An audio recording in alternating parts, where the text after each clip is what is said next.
Retornando, então a segunda dica é essa daí. Vamos para a terceira dica. A terceira dica, ela é importantíssima e é bem simples. Está relacionada à primeira dica, né? A primeira dica é com relação ao uso do título. E é exatamente essa terceira dica que eu vou chamar a atenção para o uso do título. Então, se nós vamos usar o título de maneira correta. Então, caso eu vá usar o título, em hipótese alguma, não use o tema, né, o tema da redação. O tema é o que a banca dá. O tema da redação como o quê? Como título. Então, o tema da redação é para você utilizar para formular a sua tese. O tema da redação não é para ser utilizado, como título. Não é para ser utilizado como título, tá bom? Então, o tema da redação ele é para ser o quê? Utilizado como fundamento para a minha tese. Aqui está, né, o título era... O tema era as consequências da lei seca no Brasil, e o danado deu o título igualzinho ao tema. Pessoal, duas coisas. Você pode até ver aí nas outras aulas, né, e lembrar quando eu estou falando aqui, que eu falei em algum momento, né, na aula passada eu falei isso, que eu estava falando da competência 3, né, e puxei a questão do tangenciamento do texto. E eu disse assim, pessoal, façam, quem não tem a prática, quem não domina a prática para saber o recorte temático do tema, né, o recorte temático, aquelas palavrinhas que eu citei aqui, eu usei até o exemplo do tema do ano passado, a questão da democratização do acesso ao cinema no Brasil. Então tinha que ter democratização, acesso e cinema. Pronto, tinha que ter essas três palavrinhas dentro da redação de vocês para que não tangenciasse. Aí eu falei que se você não tem essa prática de identificar onde está o recorte temático, eu disse, olha, dê um jeitinho e durante o seu texto repita o tema. Você pode dizer assim, né? E aí o aluno muito esperto achou que a repetição de tema lá no título, como título, seria uma boa para não tangenciar. Não, esqueça, não existe isso. Se você utilizar o título como tema, né, ou seja, o tema, como título, então o que você vai passar para a banca? Quem vai ler o seu texto? Pessoal, eu vou esperar o que de um texto onde o aluno ele não foi capaz de produzir um título? Ele copiou um título.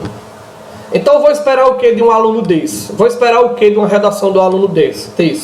Ah, professor, mas você está exagerando. Pode ser que o cara bota o tema como título e faça uma redação excelentíssima. Se o cara que faz uma redação excelentíssima, ele não vai colocar o tema como título. Porque se ele foi, né?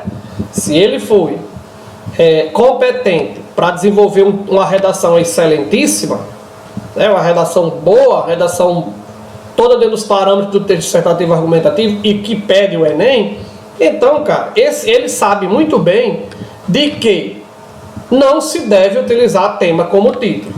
O cara que usa o tema como título, ele não tem criatividade. Ele não tem a tal da criatividade que o aluno tem que ter.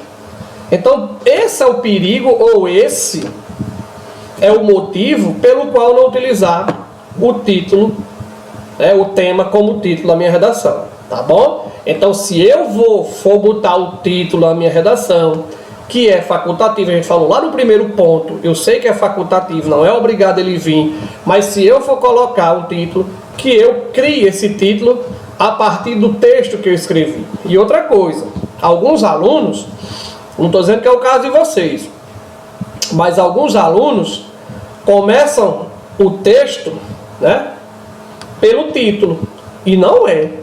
O texto não começa pelo título. O título é a última coisa que você coloca no seu texto. Porque quando você terminar de fazer o seu texto, você vai reler. Ou, pelo menos deveria, né? Reler o seu texto.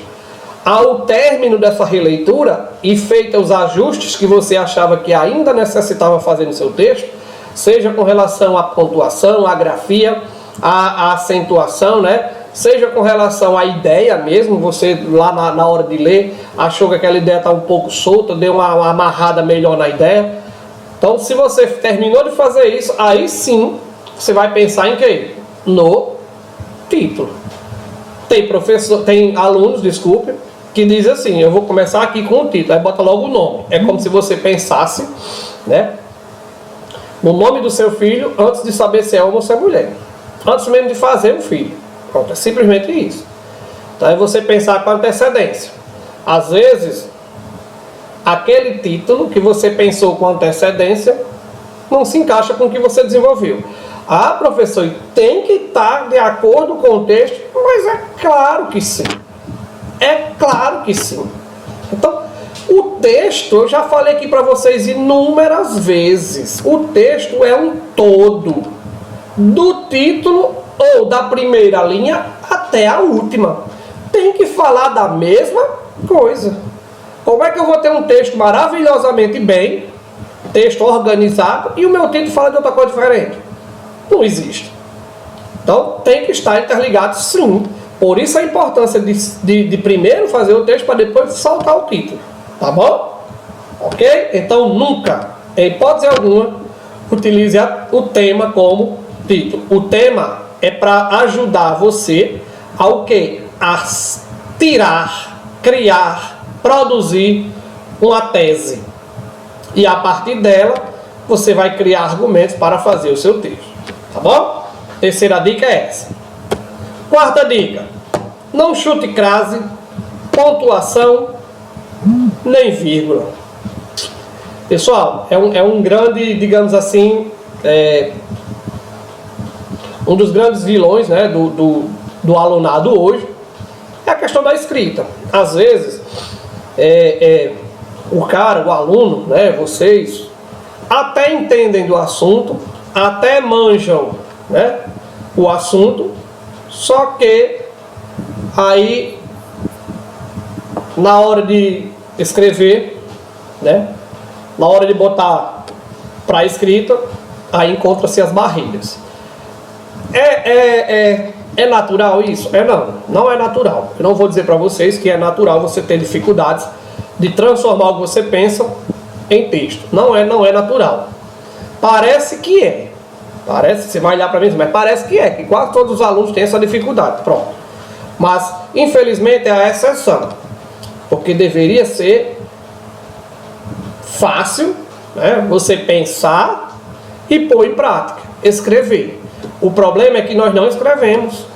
O problema é que nós alunos, nós temos preguiça de ler. O problema é que nós alunos, nós temos preguiça de escrever. E o problema é que nós alunos, nós não buscamos o quão é necessário a escrita. Eu estava vendo um texto que falava sobre o poder de transformação da leitura. Cara, quando você começa a ler o texto, você realmente seria, rapaz, cara, a leitura é tão transformadora. E é. A leitura lhe ajuda de várias formas. A leitura lhe ajuda a escrever, a leitura lhe ajuda na pontuação, a leitura lhe ajuda na grafia das palavras, e a leitura principalmente lhe ajuda a criar conceitos, criar argumentos estes que são tão falhos na cabeça do aluno. Estou dizendo que vocês são, não estou dizendo que são todos, mas na grande maioria dos nossos alunos, eu conheço, né, eu não sou nem uma criancinha, já dou aula há bastante tempo, e é uma dificuldade que o aluno tem. O aluno tem dificuldade, sim. Por que o aluno não gosta da prova do Enem? Porque ela é grande, cheia de texto, e o aluno tem preguiça de ler. Pessoal, é fato. Um bom escritor, antes, ele é um bom leitor. Ah, você quer dizer que eu não escrevo bem se eu não ler? A probabilidade de você não escrever é grande. Porque eu preciso daqueles argumentos que estão presentes no texto, na leitura dos textos. Só para você ter uma ideia, se não fosse tão importante a leitura do texto para a produção de texto, não vinha para vocês os textos básicos. Pronto, por aí você tira. se não fosse tão importante a leitura para escrever, ele botava só o tema é esse, escreva aí, se vire, pronto. Só para você ter uma ideia que não é bem assim, é importante, por isso. É tão importante que junto a ele vem o texto, os textos motivadores, que é para exatamente ajudar você no processo de construção, tá bom? Mas o foco, tem que ter leitura? Tem. Mas se algum momento durante o texto, você tem dúvidas, nós vamos esclarecê-las agora, ok?